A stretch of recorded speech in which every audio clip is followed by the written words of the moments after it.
I'm currently walking down the streets of Vienna, where last year on November 2nd, a terror attack occurred. A 20-year-old Austrian and North Macedonian citizen opened fire for 9 minutes long, killing 4 people and injuring another 23.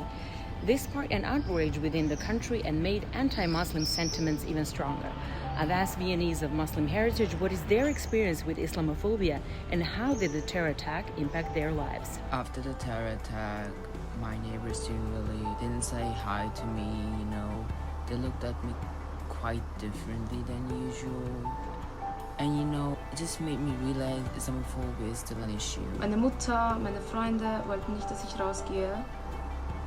Meine Nachbarn haben sich schon ein bisschen verändert. Generell auch draußen auf der Straße. Nach dem Terroranschlag hat man komische Blicke bekommen, wie als würden sie uns die Schuld dafür geben, an dem, was passiert ist.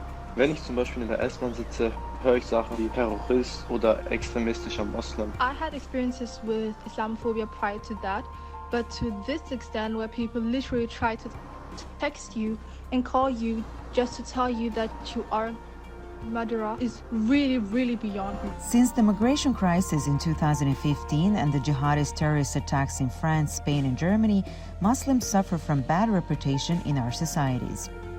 In 2019, research conducted for the Bertelsmann Stiftung Religion Monitor in Germany and Switzerland, every second respondent said they perceived Islam as a threat.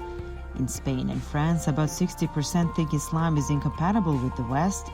In Austria, 1 in 3 doesn't want to have Muslim neighbors.